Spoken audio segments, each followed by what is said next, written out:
Happy Pura Vida Tuesday. I'm Cody with Pura Vida Pythons. We just got some chicks from Tractor Supply and we're going to show you how we set them up. So like I said, we went down to the local feed store the other day and it's chick season at all these feed stores. So they're bringing in a bunch of these breeds. So I went one day and they were all sold out. If you guys know anything about eggs and chickens right now and trying to get hens, everything's selling out super fast. Everyone's just in an egg craze because egg prices are skyrocketing and yada, yada, yada. So there was no chickens the first time I went. This time, me and Michaela went down there to get a bunch of rat bedding, some rabbit food, stuff like that. And they had chicks coming out. And so we were really excited. We were checking some out. And so we got 4 new hens. And so a little bit of backstory. We have 3 hens that we got last August in the back right now. We've had them since then. We started with 4. One just passed away within the last month or so. I think it was just a random organ event.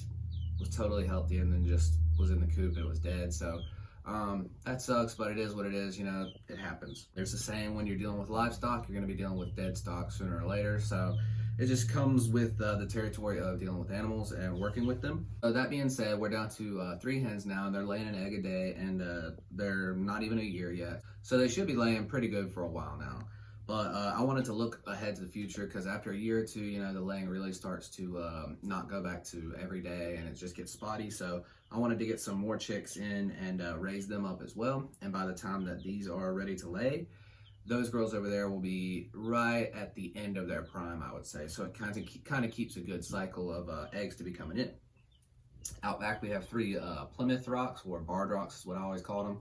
I'll post a picture of either them or just something from online, just a black and white chicken. These are called black sex links, and I'll post a picture of them as hens too. I've only worked with barred rocks since I've been an adult. You know, we used to have Rhode Island Reds growing up and stuff, but I really like the barred rock look, and that I like a darker chicken, but this one is cool. As you'll see in the photos that I posted, it has like some tan rust coming on the neck, and then it goes into like a very shiny, cool black, and so we're excited about that.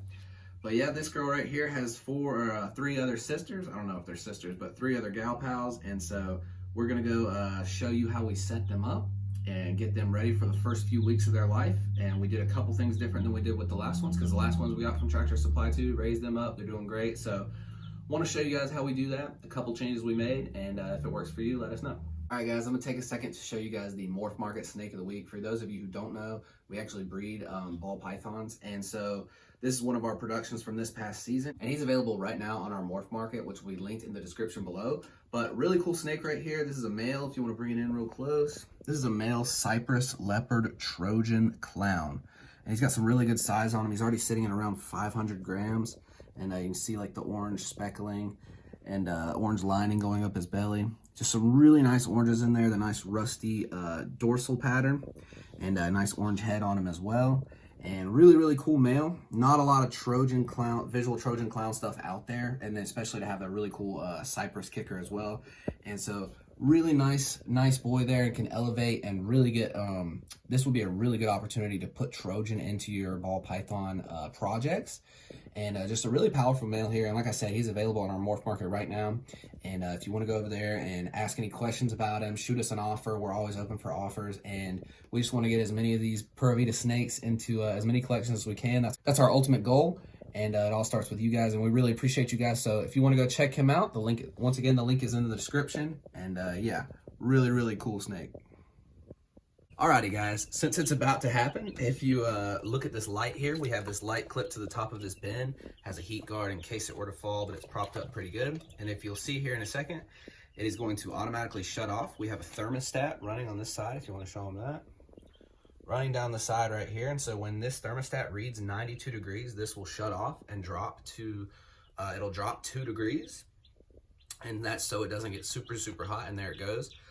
So the last time we had, we're in the snake room right now where we breed ball pythons, and last time the temperatures in this room were around 82 degrees, so we didn't even use a light. It's a little colder these days. We're in early, not even spring yet, late winter I'd say, and so it was only like in the 70s in this room, so we decided to use this light to heat these guys up, and so that's been really cool. We didn't have one last time, we're using it this time. They seem to really enjoy it. So every week we'll drop this temperature about 5 degrees till it hits room temp, and then we'll just let them adjust there, and then eventually they'll be moved out with the rest of the flock. Talk about the bedding first. This is horse pellets. We use it for the rats we raise because it absorbs moisture really well, and it keeps everything really, really clean as opposed to flakes. We used flakes last time, and they were constantly kicking it in their water. It just stayed like nastier than this stuff. This stuff dries it up really well. It's not very hard either. It's pretty soft and it crumbles, so their feet are fine. And I've really, really liked that a lot. I think that's the best upgrade we decided to do this time. It makes cleaning up messes a lot easier. We just have a standard feeder and water here. I have this kind of perched up so that, because, you know, chickens, they like to dig around and stuff. They like to just dig through here. And it's probably not a big deal on this stuff, but with flakes, you know, they're always getting it into here. The chickens outside make their water dirty all the time. So I try to prop it up a little bit, and it seems to be working really well. These things were here just like some planters for plants, for transplants, kind of just trying to keep it, you know, so it doesn't fall over, but it's worked so far, and they like climbing up and stuff like that. But there they are, 4 little hens, and they're doing really well. You know, they come as little puff balls, and then their neck starts getting long. That's kind of the stage they're in now, is sticking their head up, jumping around. You can see they're like kind of trying to establish a pecking order in there, and it's really cool to watch them grow up.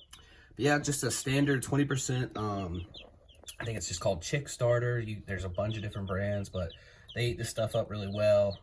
You can even like make it into a mash with water. We don't do that, but this seems to work really well. It's what we used last time with their water. Just basic water, but sometimes I will put like a little bit of apple cider vinegar in there. It kind of helps them use the bathroom easier. A lot of times, you know, they'll get like stuck poop on their butts and stuff, and that kind of helps with that, just making it a cleaner process there. But this is pretty much what we have them in right now, set up in. And when they get old enough to where they can start jumping up here and jumping up here, we'll have to screen this off until they get fully feathered and can move out with the flock. Yeah, guys, hope you liked that video. That is how we set up our chicks when we bring them home for the next 6 weeks or so until they get fully feathered. They'll be in that bin with us interacting with them, changing their water and food out, and just being around them so that they are friendly. But this breed is known for its friendliness. Bring it in and show them these little dinosaur feet. These are so cool.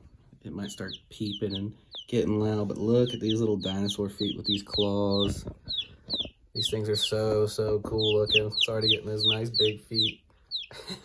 He's wondering, he wants to get put back in there, but that's how we do it. We're not pros, that's just how we did it, and we had a lot of success with it. And if you guys are interested in that, you can use some of the stuff we're using here. We've had good success with it, and if you have any tips on raising chicks or raising chickens in general, please let us know in the comments below.